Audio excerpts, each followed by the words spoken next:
Good afternoon.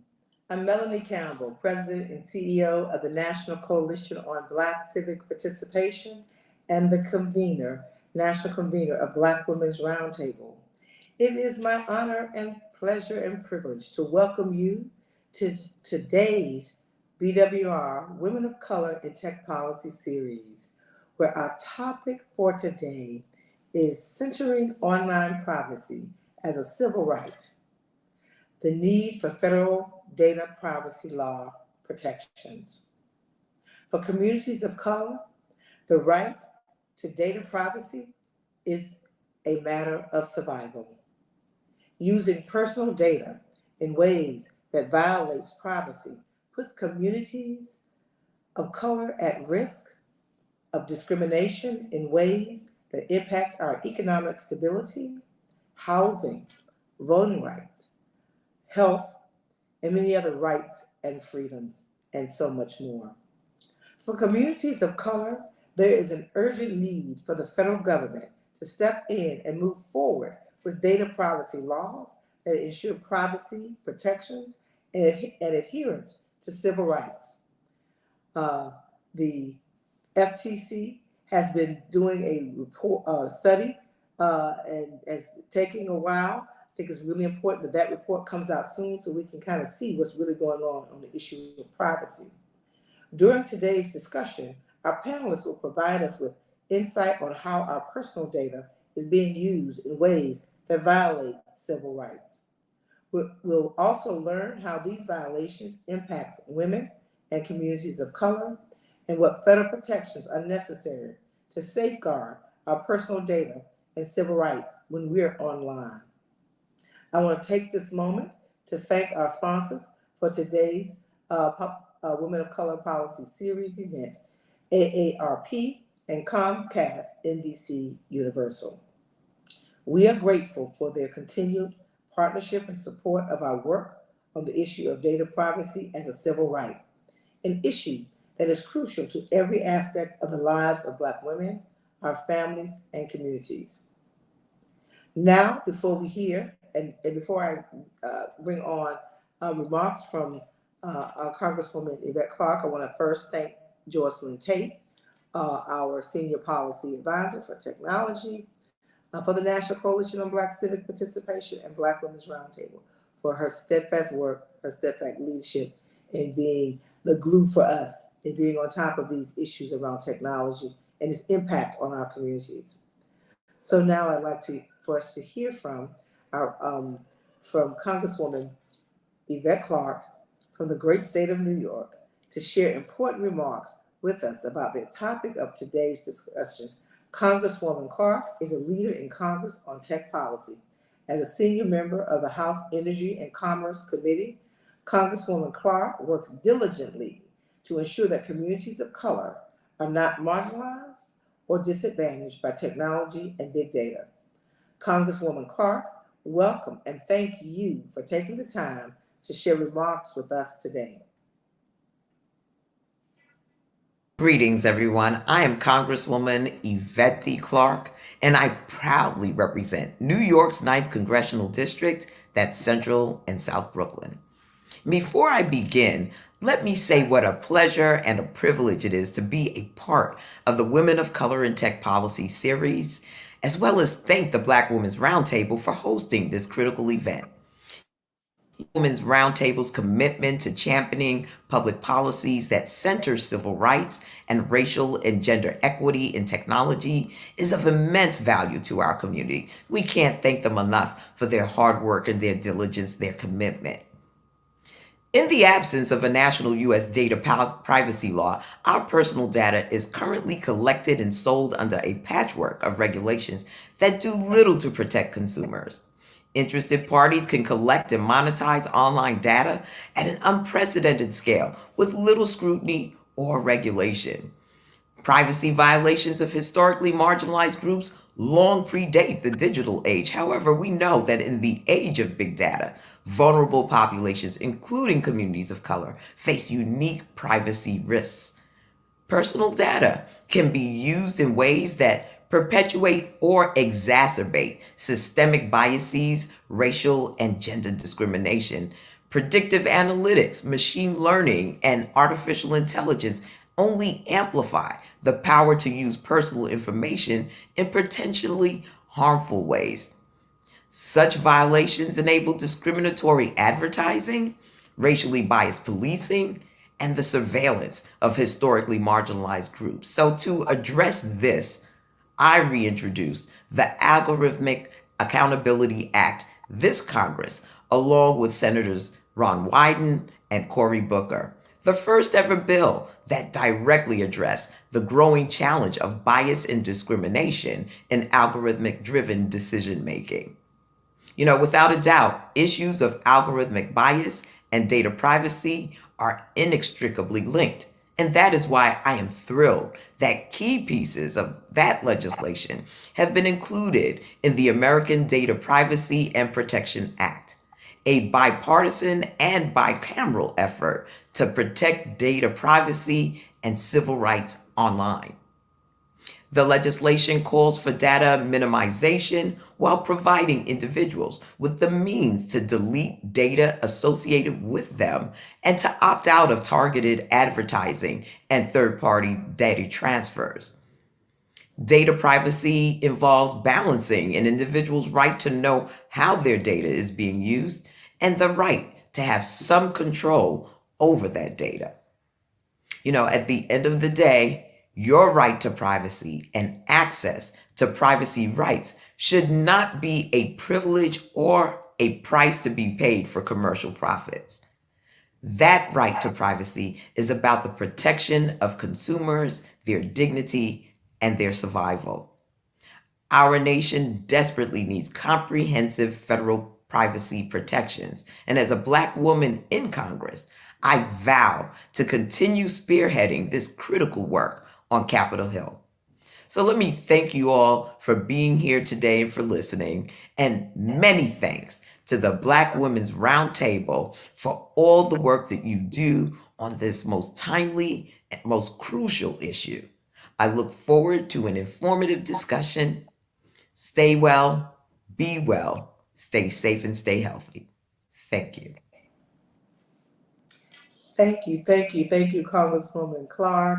Thank you for your leadership and being unwavering and fighting for what's good and great for all of us in these United States. I want to turn over our program now to our moderator of the hour, Jocelyn Tate, our Senior Technology Policy Advisor for the Black Women's Roundtable. Well, before I do that, too, also, hey, Jocelyn, hey there. Hello. I want to thank Roland Martin Unfiltered, who is our steadfast media partner, who helps us to provide and get this out to our communities. And I want to thank our back end tech team under the leadership of Antoinette Miner and our other team members at the National Coalition. You know who you are. So, Jocelyn, I turn the program over to you, my sister. Thank you so much, Melanie. And I want to thank our panelists today for joining us. And let me just introduce them really quickly. First of all, we have Jessica Gonzalez. She's the co-CEO of Free Press. Elisa Valentine. She is the director. She directs technology policy at the Urban League. And we also have Sina Anashri. She is at the. She directs She works with the technology issues at the Lawyers Committee for Civil Rights under the law. Ladies, thank you all so much for joining us today on this very important topic that should be at the top of mind for anyone who is online. So let's just jump into this discussion right now. And first, I want to direct a question to you, Sina. What are some of the ways that our personal data is currently being collected and used by tech companies or third-party data brokers and service providers in ways that we may not even realize? Sure. Thank you so much. I wanted to thank the Black Women's Roundtable for having us all here today to discuss this incredibly important subject. This can be a very involved and long answer, but our activity on the internet is valuable. In fact, everything we do, including everywhere we click, all the pages we browse, and anything we buy is valuable to some company somewhere. So for example, our internet activity, information available about us online, online purchases, GPS location, they are all collected, processed, and sold daily by a variety of companies, websites, and analysis firms.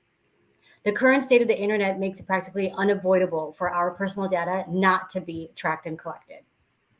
However, this most often happens without our knowledge and is used in discriminatory and harmful ways because we lack strong federal privacy protections.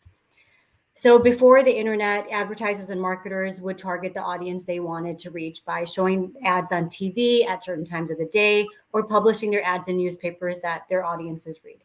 But everyone who looked in that place could find that deal, including for houses or jobs. Now advertisers are able to collect information about who you are, specifically to target you or exclude you based on who you are. We've never had this ability to target out on the basis of identity and behavior in such a micro-targeted way before. And this can be used in extremely harmful ways, including in housing, employment, education, healthcare, social media harms, expanded criminalization, and consumer services. And I can go into some examples just to give some color to what these harms look like in our everyday life. But some of the most important ones I would say is and the most relatable, I think, is like social media harms, right? So disinformation on the platforms is often targeted at communities of color and especially non-English speaking communities. When there aren't restrictions on how our personal data is collected and used, it's easily accessible to bad actors who have targeted election and COVID misinformation to our communities. Something that I think is probably maybe on the tip of everybody's tongue at this moment is access to reproductive health care. When we have expanded criminalization, what we're seeing is that data brokers, they can sell our geolocation information about people who visit abortion clinics, as well as information from period tracking apps. And we've seen prosecutors who previously used online search data against people accused of accessing abortions. And this, the lack of strong digital privacy protections has profound implications in the face of expanded criminalization of reproductive health care. And I mean, there's more in housing, employment. Amazon recently used a hiring algorithm for years that automatically penalized resumes for including the word women's and gave lower priority to applicants who graduated from women's colleges. There's also targeting of for-profit predatory at higher institutions at Black and Latino students. These were for-profit universities that would trap higher levels of debt and loan defaults than students at public nonprofit schools, and they were micro-targeting these communities online. These are just a few. There are so many more examples I can give, and I'm more than happy to talk more about any specific issue that folks here want to speak to today. Thank you so much for that great overview, because and just speaking about the apps that have been used to target people seeking reproductive services. There is a company that sold the location data of 600 people who visited Planned Parenthood just recently. So that is very important, and sold that information without any of these people's knowledge. So this is very important, particularly in light of the Supreme Court's decision in Dobbs versus Jackson. So thank you so much for that. Jessica, let me turn to you for a second. What are some of the key issues that your organization is concerned about when it comes to data protection, data privacy, and civil rights?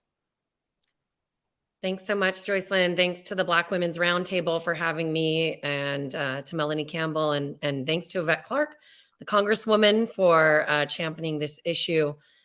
You know, I'd like to talk a bit about what I think we deserve as everyone online, but in particular as women of color, and compare that to what we actually have. It's important to understand that when we go on Facebook or WhatsApp or Twitter or YouTube on down the line, we are the product. We are being sold to advertisers. And the amount of time that we spend on that website, everything is being tracked. What we click on, what we like, what we comment on. They know our age, our ethnicity, whether or not we're parents, whether we have a health condition, whether our kids have health conditions. They know our location. They know our credit history, whether we own a home. I mean, it just goes on and on, right? What I think we deserve is to be able to go online, to connect, to build community, to get access to healthcare, to get access to education, job opportunities, and on, without having everything we do be tracked and monetized in a way that has no benefit to us. This is a completely extractive business model that sells our personal data that can then be used in discriminatory ways and has been used in discriminatory ways against us. What we deserve is to be able to traverse the internet without this exploitative tracking. That choice should be in our hands. We should not be helping Mark Zuckerberg get rich or even richer by turning over our personal data without our consent. You know, this has been used, for example, in 2020. Our personal data has been used to target the Latino community to persuade them to not participate in the US Census. Think about that. The US Census, that's how we draw boundary lines. That's how we figure out representation, the most fundamental tenet of our democracy. And there are active efforts underway to target Black and brown voters to get us not to vote, to get us not to be counted, to excuse us from democracy. And it would be a whole heck of a lot harder if there were some basic ground rules in place. And I'll just say one more thing before I turn it back to you, Joycelyn. There are some state bills in place to protect privacy. Those bills are not good enough. As a Californian, I'm glad we have a California privacy bill. It does some things. It does not prohibit the use of our data in discriminatory ways. As a Californian, I'm ashamed that we are exporting discrimination, exploitation, civil rights abuses, and harassment unchecked. We need a federal remedy. We need a global remedy. We deserve better than this. And this affects everyone. If you don't want your kids' health info tracked, if you don't want everyone to know everything you do online, doesn't matter if you're white, Black, rich, poor, this affects you. But it has a disproportionate effect on women and people of color because of the ways this data is being used to further discriminate against us. Excellently said, excellently stated. Alisa, let me ask you, could you share with us some specific ways that our data is being used, particularly and our civil rights are being violated, particularly in communities of color and women and Black women in particular? Yeah, sure. So thank you so much to Black Women's Roundtable for having me. Thank you to Melanie Campbell, Congresswoman Clark for providing your remarks. Also, thank you to Joycelyn for bringing us all together today. It is no easy feat to put an event together, whether it's virtual or in person. So thank you so much for your leadership.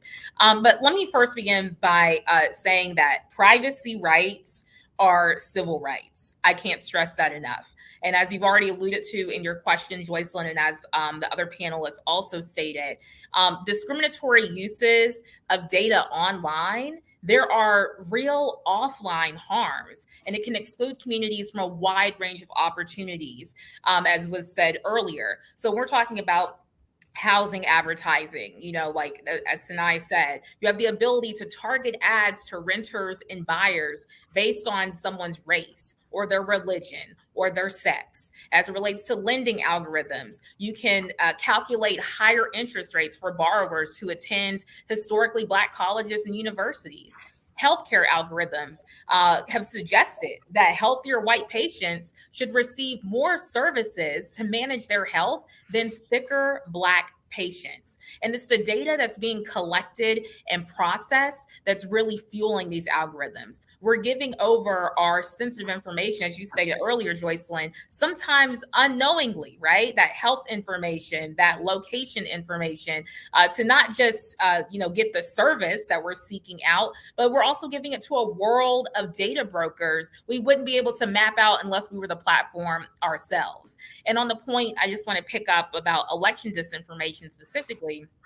The National Urban League, we have a State of Black America report that comes out every year, and we've over the last several years, there's been a lot of our contributors who have been talking about the issue of disinformation, and it's because it remains one of the biggest threats to our democracy. So, from our vantage point, and I know from your vantage point as well, Joycelyn, your organization, we've seen the way that Black voters have been dissuaded from participating in elections, particularly in 2016 and also in 2020, by both foreign and domestic actors, right? So this legislation is really important because it really will give us an opportunity to limit data access of bad actors who want to target election and disinformation at communities of color and also non-English speaking communities, as the other panelists stated earlier. And I know that I kind of spoke about sensitive data, but we also have to be mindful of how our non-sensitive data is used as well. So the things that we follow, the things that we like, and how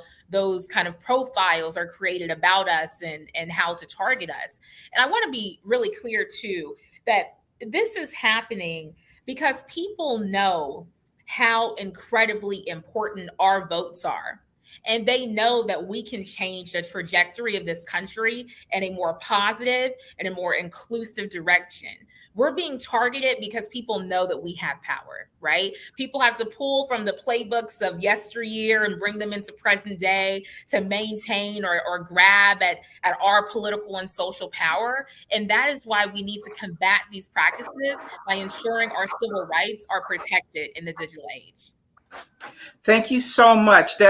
Thank you so much. That is so important, especially during this election, that we see all of this disinformation going out online with these heated midterm elections in several states. It's very important that our right to our civil rights and our right to voter protections are covered with some type of federal legislation.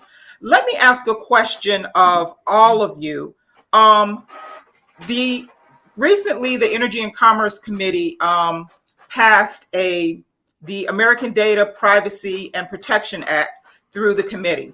It's now out of committee. And what would the provisions of the act create? How would it create privacy and civil rights framework to protect our personal data? What are some of those provisions? And that's open to anyone. And I'll start with you first, Alicia. Yes. So there are strong civil rights protections that prohibit using personal data in a manner that discriminates, with goods or services on the basis of protected characteristics. Also, there are important data minimization provisions that limit data collection, limit data use and sharing, and also it imposes heightened restrictions on the sensitive data that we've all discussed earlier, like browsing history, location data, health information, or biometric data. And there's also requirements to test algorithms for bias and measure potential impacts on equal access to eligibility for housing, employment, credit, education, et cetera. But I do want to also pick up on something that I don't think is discussed enough, because obviously a lot of times we're focused on the consumers, but I think it's also important, and we do this at National Urban League, to focus on also the creators, right, and the entrepreneurs, and the amount of economic opportunities that are created because of digital age that we couldn't have imagined years ago. Some of our friends at Take Creative Control actually just published the Creator Economy report. I believe this was last month that they published this, where they highlight that 11.1 million creators earned $23.6 billion online in 2020. That's a massive amount of money, right? That can create generational wealth for people of color and lead to not only changes in one's household, but also in one's community. But there are disparities online in what creators of color make as compared to white creators. There are also disparities online as it relates to how much women creators make online as compared to their male counterparts. So we have to ask ourselves, what's preventing these online spaces from being equitable? And that's why we need transparency into what algorithmic decisions are being made, because I think we've all heard the anecdotes about certain communities' content being prioritized over, certain creators where things actually really started, right? This is, at the end of the day, about a platform being able to kind of pick and choose who the winners and losers are. And that inevitably is determining who makes money. So I just wanted to bring up that point as well.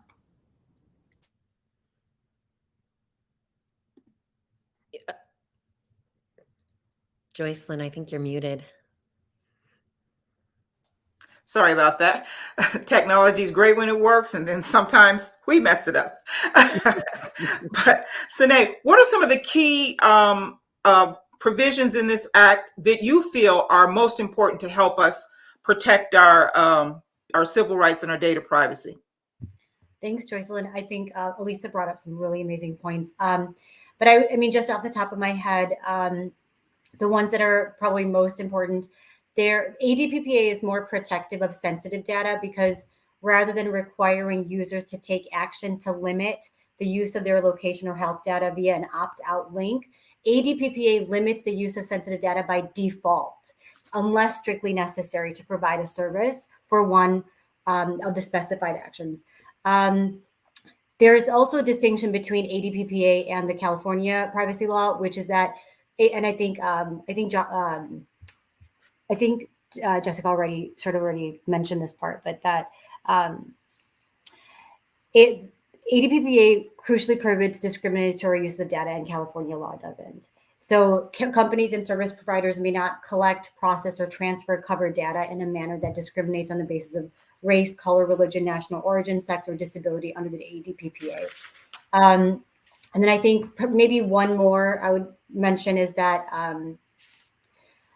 ADPPA requires the FTC to establish a do not collect mechanism where individuals may submit a single request to all registered data brokers to have their covered data deleted within 30 days. I think you would have to maybe, it's been likened to the do not call registry where you sign up for this, but it's a great sort of tool to give consumers a little bit more control over their own data, which is something that it should be the floor. That why don't we have control over our data, right? Just as Jessica said, like we are the product that is being sold to these companies. Why, if their business model is based off of us and our data, I mean, there's even been proposals, why aren't we seeing a chunk of that change, right? But maybe the floor needs to be that we have some sort of say over what data gets collected and how long it is retained. And this do not collect mechanism gives us the option to request that at least that data be deleted. Jessica, now you mentioned earlier you are in California, and California does have some of the strongest data protection laws in the country, along with some other states, Colorado and Connecticut. And you mentioned earlier you're concerned that even California's law doesn't provide some of the protections that are really needed in order to really protect our data, our personal data, and our civil rights. Now, there has been some concerns raised about and the ADPPA, which is short for this act, and that it would preempt states' privacy laws. What would you say to that, and how would you respond to that, being as a Californian? Well, lifelong Californian, we like to fancy ourselves as trendsetters here. And I think California passed a really solid law that we ought to be proud of, but it simply isn't good enough. And the ADPPA is a much stronger piece of legislation for reasons that Sana and Elisa have already laid out. And namely, there is no prohibition on using our data in discriminatory ways in the California bill. So if your main objective is to protect privacy and civil rights online, you understand that the California bill simply isn't good enough. As a general matter, I like bills that set a floor for protection, not a ceiling. As has been mentioned, this is a bicameral and a bipartisan bill. This is a really strong bill. And I hope what the legislators can do is to figure out ways that preemption is only in operation when there is a conflict between state and federal law. There's a lot in ADPPA that is not in the California bill, a lot of protections, just baseline protections that would not exist in the California bill alone. Of course, California bill only protects Californians. I think we have a responsibility to the world. Our economy here benefits greatly from the tech platforms, as many of them are based and were founded here in the state. We have an opportunity to make amends for our export of hate and extremism and discrimination that's happening on these platforms. We can't just protect ourselves. We have to think about this as a community. And even if we weren't, I want, as a Californian, these protections that are in the federal bill. So there are ways to work this out. There are agreements that can be made, but at this time, the bill does not force California to not enforce provisions that don't relate to the language that's in the federal bill. So there's always room for debate and improvement of these things. But I will say I have never seen a 42 to 3 or 52 to 3 vote out of the committee. Is tremendous bipartisan support in a recognition that people all over the country, conservative, Democrat, all colors of the rainbow, understand that we want some baseline privacy and civil rights protections. And I think we really deserve that. So I hope that Congress can figure that out. But at this time, if I had to pick between the two, I would absolutely pick the federal bill. It just provides much more robust protections. And just to add a little bit more context to that, this bill that's in the House right now expressly even preserves some state protections. Expressly, it preserves probably about 16 state laws, including consumer provisions and others. So, contrary to what some people have been saying, that this bill will preclude all state actions, state provision, state laws. If you really look through the bill, and I've read through the bill, it really doesn't. So let me ask another question, and Alisa, let me put this question to you. And we were talking about some of the ways that our data is being used. I want to go back to that so people can really understand how our data is being used in ways that we don't even realize. And let me go to policing, for example. So, Alisa, or could you just elaborate on how our data is being used in policing? Yeah, I think some of kind of like building on the point of like relates like reproductive justice is something I'd like to kind of pick up on. You know, our geolocation data is some of the most sensitive data that we have. And just like, you know, our technology is being used to prove other, you know, crimes, the same could be said as it relates to proving that someone had an abortion, right? And on the point that also was just mentioned by Jessica about, you know, California, I'm probably just going to really echo everything that Jessica just said. But, you know, we acknowledge that California is a leader as passing the strongest, you know, kind of privacy laws in the country. But as what happens in many cases when California acts, the rest of the country follows. And that's why we're here today, even having this conversation about federal legislation. And as Jessica already mentioned, there are protections in the federal bill that just don't exist in the California law. And for us that are on this call today, it is about those explicit and direct civil rights protections. And also the data minimization provisions in the federal bill are more robust as well.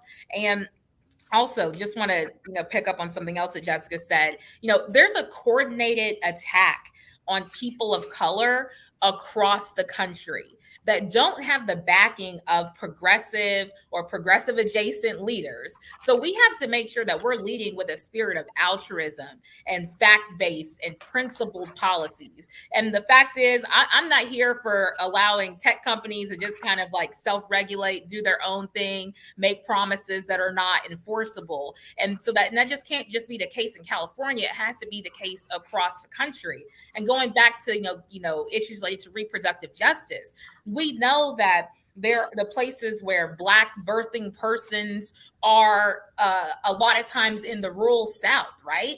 And these are the communities that are under attack. And we know that, the folks that are in the governor's mansions and the state legislatures are not going to protect those communities. We've seen that. They're not concerned about us. So we have to make sure that there are protections across the nation. Thank you so much. And let me say this. I know we've been using a lot of some terms and terminology that is actually in the bill. Let me parse out the term data minimization. What does that mean for the average consumer? And anyone can answer that. So this is the concept. Say you go on Uber and you want a car ride, right? Well, Uber needs to know where you are right then when you ask for the car and where you're going. After that, it doesn't need any more data about it. This is about companies collect. This is like a non-technical answer, right? But I think that's what you're asking for. It's about companies collecting just the amount of data that they need to give the service that you're asking for. If I may, Joycelyn, Sure. also just talk a bit about further differentiating the California and the federal privacy bill.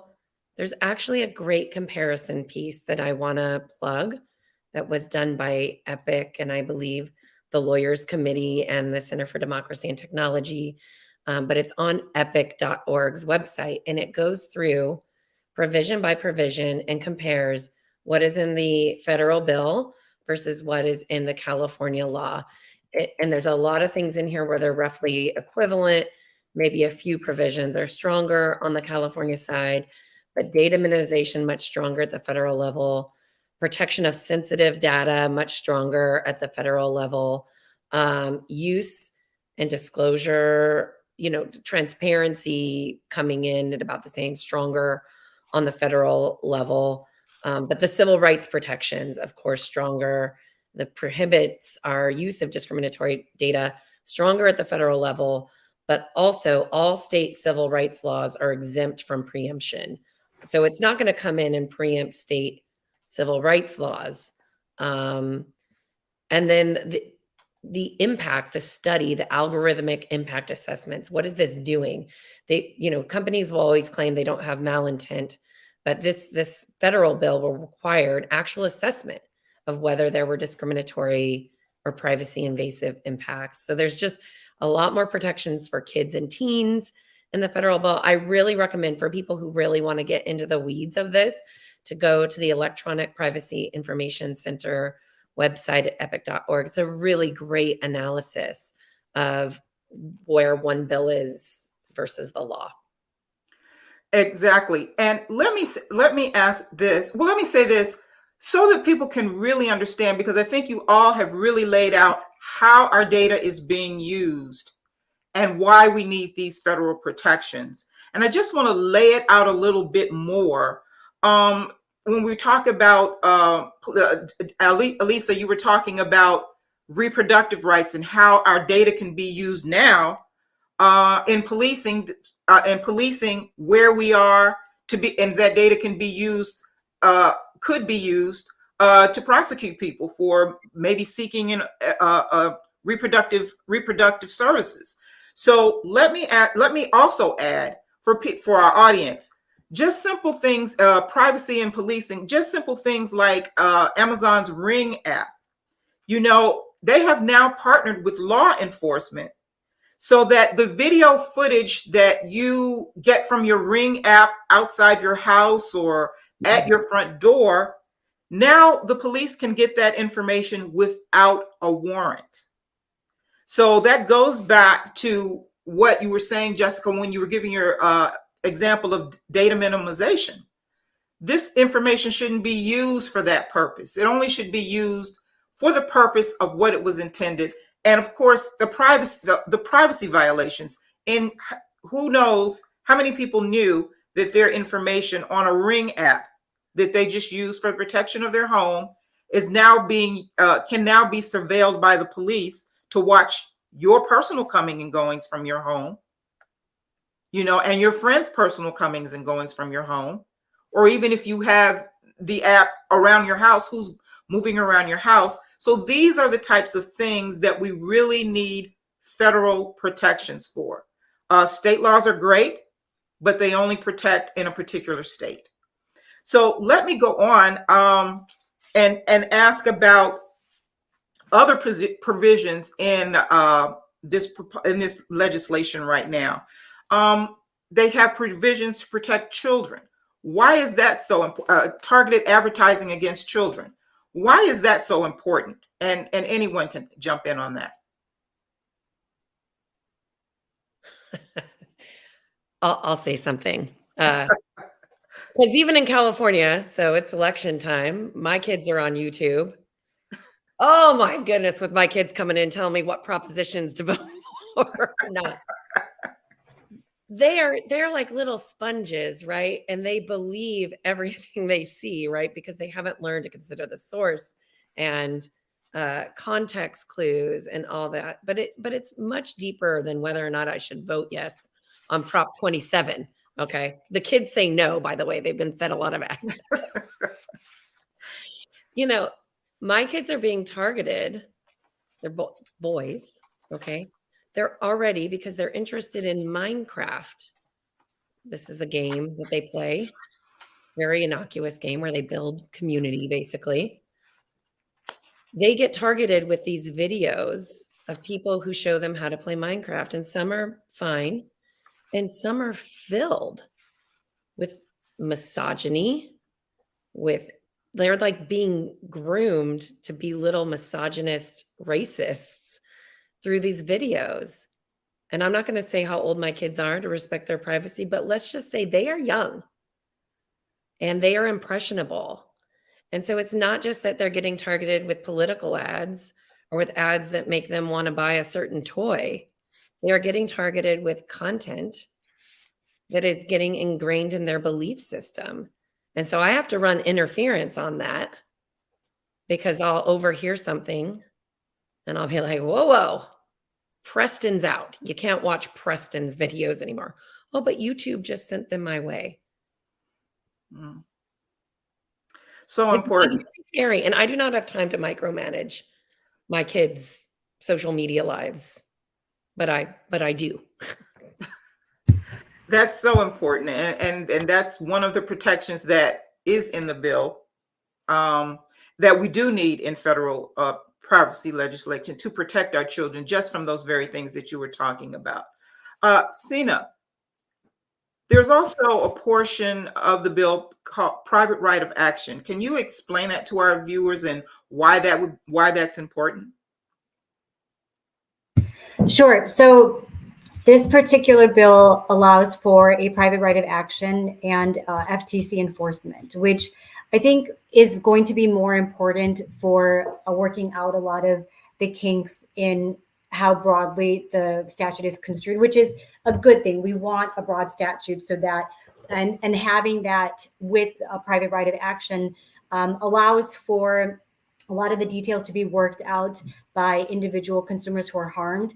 A private right of action is something that I think we're kind of really lucky to have in this bill, and that it's gotten so far. 53-2, it passed the committee. So this is something that it's a tool of power that is available to consumers, and it means that individuals are able to fight for their rights. They don't have to wait for the government or, in some cases, the DOJ, right, to step in for them. So that's something that it's a community empowerment, potentially a tool. And it also makes companies very wary of litigation, potential litigation. If they can be sued through this private right of action, they will be more cautious in how they use our data through the ADPPA. So it's it's a potentially really powerful tool.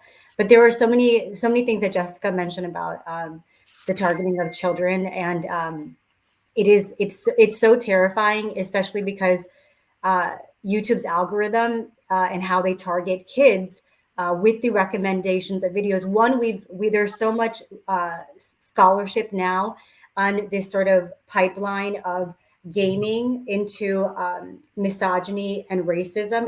It's literally they've charted it that how one video sort of leads to the next through these algorithms.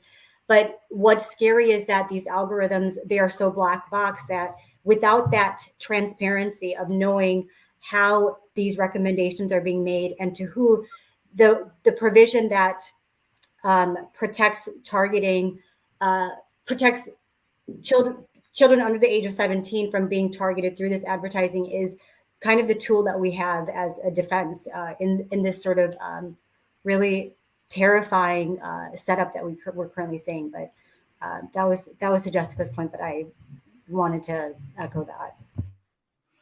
It's just Great. sad because they're doing something so innocent, which is playing. And because of the pandemic, I never thought my kids would be online as much as they are now. Oh, Because I'm like terrified to have my son online. Like I'm like, no YouTube. Like YouTube is dangerous. I That's know, like, but like that's the way that so they get on Minecraft to connect and have community. And like we had to do it during the pandemic because they were so lonely. And now yeah, it I was. never thought we'd be so online with our kids, but now I feel like we had no other choice.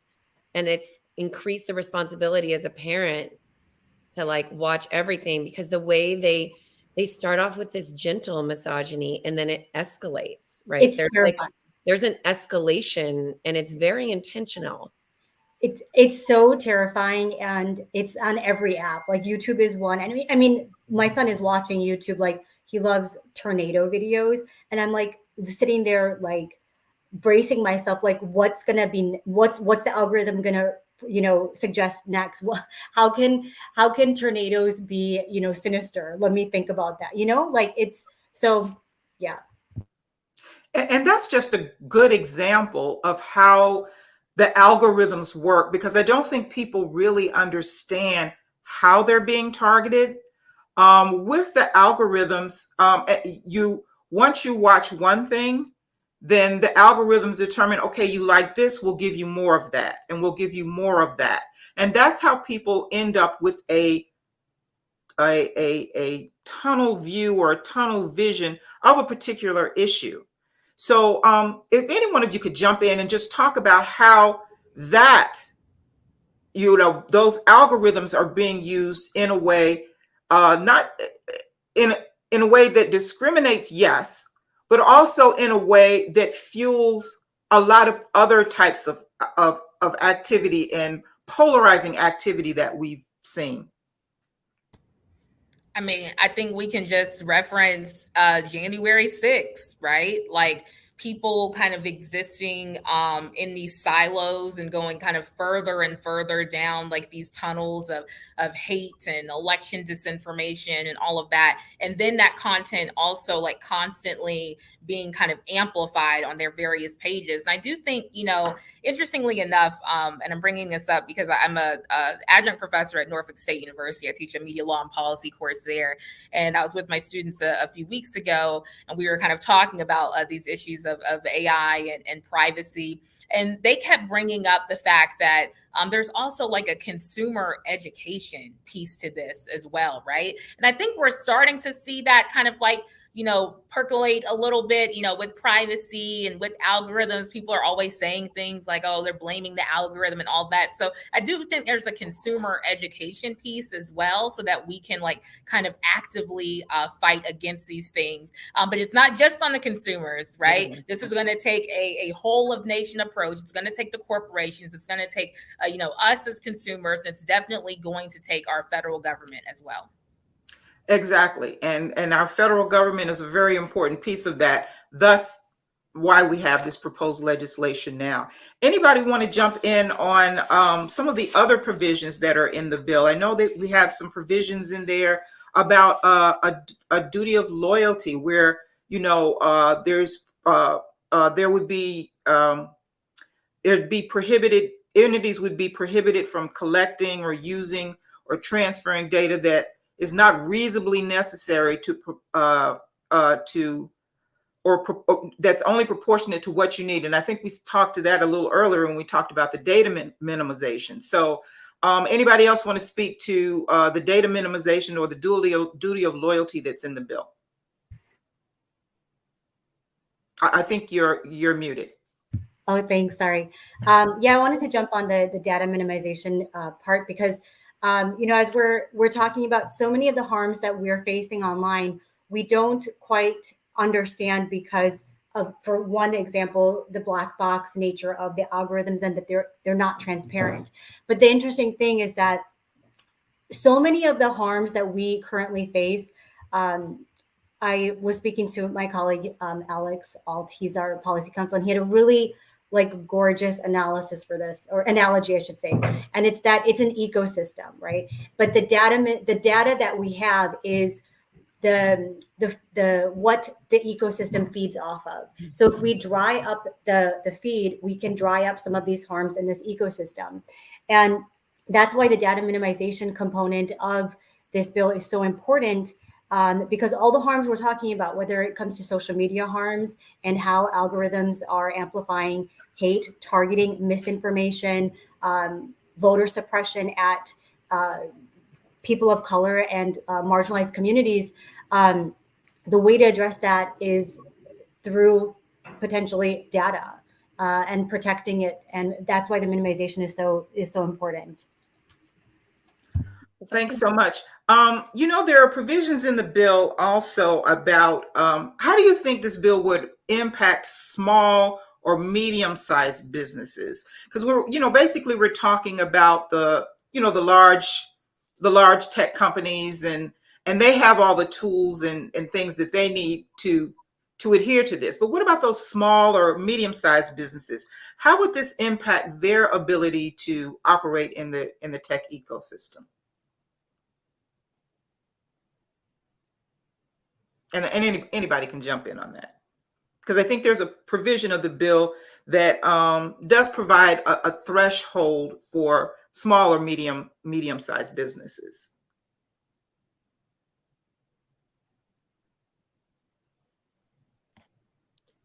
Yeah, I'm trying to track down the language, but I'll just stop doing that. So well, I'll just mention that there's going to be some room to grow before companies are subject to these provisions. Yeah, so that startups will not have the same burdens of the large companies. Yeah, there is an exception for small businesses to be exempt from some of the applications of the rules, so that they're not crushed.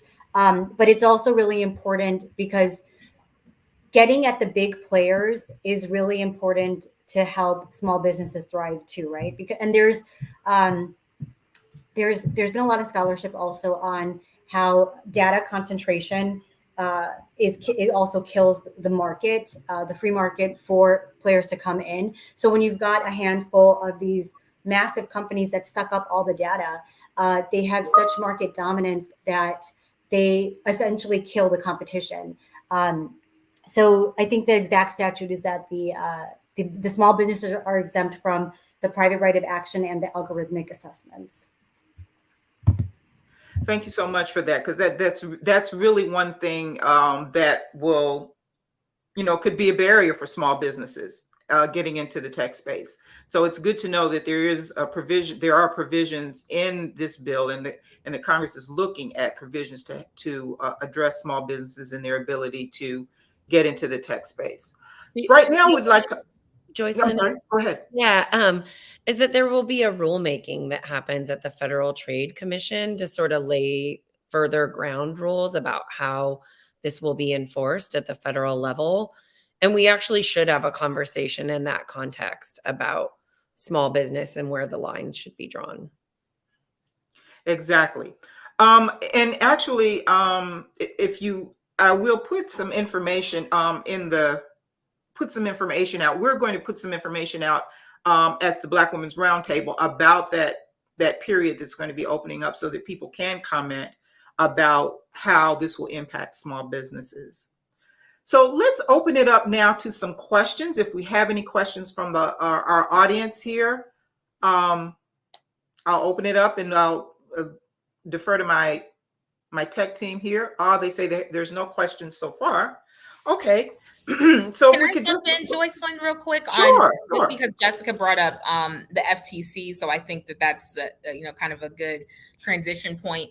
As it relates to the FTC, and I know that they would probably be smiling to hear us say this, but they need more resources, right? Like they need more folks working there.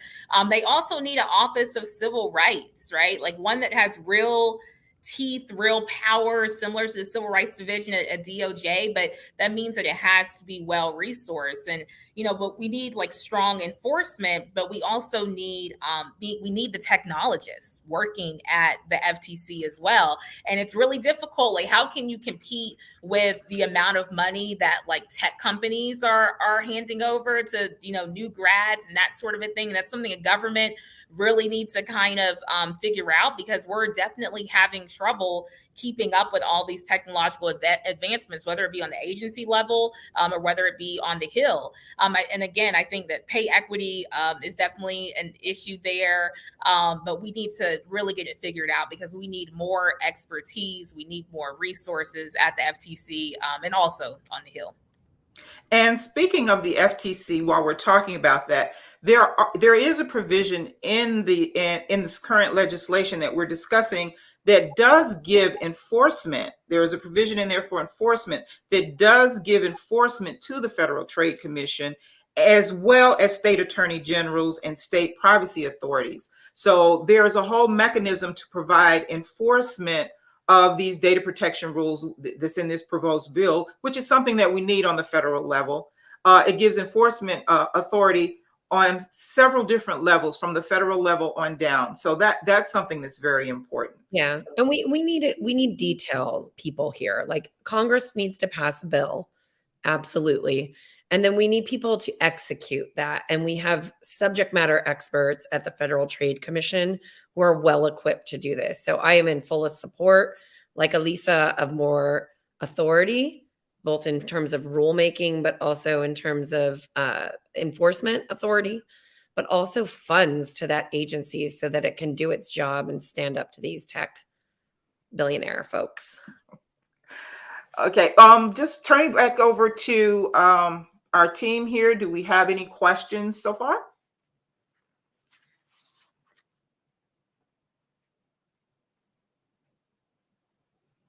Okay, no questions. Ladies, let me just open it up for a round robin here really quickly. I'll start with you, Jessica. Give us, and if you had to give the elevator pitch for civil rights protections, what and civil rights and data privacy protections, what would it be? Listen, I got into this work because my community was under attack. Okay. We followed that from talk radio to cable TV, and now we're here. And we're being attacked in a really unique way now. Not like anything we've ever seen. We've always been attacked, right? Communities of color in the United States. But this targeted attack based on our demographic data is somewhat new. So we're getting it both ways. We're getting attacked by white supremacists who are being recruited and radicalized online and pushed towards content that platforms believe they might be interested based on their perceived vulnerabilities and demographic data, that is radicalizing a whole new generation of white supremacist extremists who are willing to commit violence against us. But we're also being attacked by a steady flow of false information that's being targeted to us based on our ethnicity, our country of origin, our language, our immigration status, and our age, our medical condition. I mean, just they have little dossiers on all of us that are being used to discriminate against us. We deserve better than this. The federal bill is such a great place for us to start to bring actual accountability to these platforms to bring us privacy, to bring us civil rights, to protect our democracy, and to stop the flow of hate and extremism online. We have so much work to do. This is really baseline to start that work. Okay. Senna. Thanks, Jessica. I think Jessica's just said it phenomenally. But real data privacy ensures that people's identities and backgrounds cannot be used against them unfairly. Because of that, privacy rights are civil rights, and privacy sits at the heart of our democracy. So many of the harms we face online, like we've discussed throughout the panel today, they're connected to each other. And the thing that they have in common is this wellspring of our data that is out there. And if you've got an ecosystem where you can find out anything about anyone, those harms are magnified.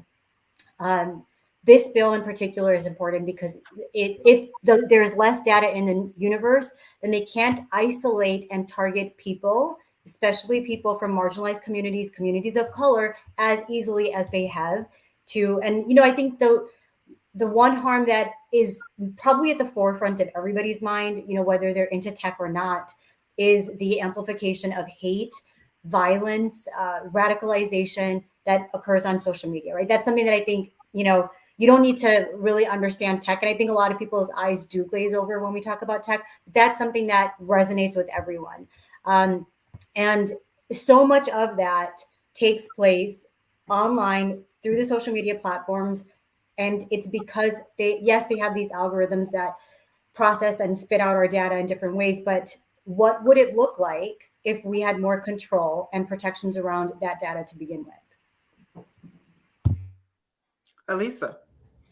Yeah, I think my co-panelists laid it out perfectly, but just to kind of echo the points that they brought up, the American Data Privacy and Protection Act is civil rights legislation. That's the way that we're viewing it. And, it's not a silver bullet to fix everything that's wrong with our online platforms. And while it's not perfect, and I don't think anyone in the civil rights community or racial justice community would claim that it is, there are very strong protections that are in this legislation that have been fought for a long time by the civil rights community. And I would say it's meaningful compromise. And so we need to kind of continue with the momentum that we have now to protect people's data. And I would just quickly add, in a perfect world, if I was Queen Valentine, right, and I could wave my magic policy wand, we'd have a federal floor and allow states to build privacy kind of laws on top of that. But again, this is a kind of, I don't want to say it's a once in a generation, because listen, the generations behind us, they're gonna be okay. They're gonna have it figured out. But in our moment in time, it is up to us to make sure that we pass this legislation. The time is now. The time was really yesterday. The time was years ago. But we need to make sure that we do this now. Thank you so much for that. I mean, that's that, ladies. I think this is great. What you're saying is we at least need a federal floor. It won't be the end all, but we need the federal floor to start so that everyone's protected. State laws are great, but we need that federal floor. With it, that is really the floor, not the ceiling, and it's not the end. Ladies, we've had a great discussion here today. I want to thank you all for joining us today. Jessica Gonzalez from Free Press, Elisa Valentine from the National Urban League, Sana Aneset, help me here. It's Sana, I'm sorry. I'm sorry? I'm sorry. I'm sorry. Thank you so much. We want to thank you ladies all so much for sharing information with us today. I hope that I'm absolutely sure that our viewers today got a lot of information, learned a lot about how their information their data and privacy information is being used online in ways that a lot of people don't even realize, and the things that we need in place to protect our data and our civil rights. Ladies, I want to thank you all for being with us today. I want to thank our leader, Melanie Campbell, the president and CEO of the Black Women's Roundtable, and the convener, the president and CEO of the National Coalition on Black Civic Participation. And she is the national convener of the Black Women's Roundtable for thinking this topic is important enough for you ladies to share with us this information today. I want to thank our back-end crew, Antoinette Miner, Lon Walls. I want to thank our sponsors for today, AARP and Comcast. And thank you all for joining us today. Have a great day.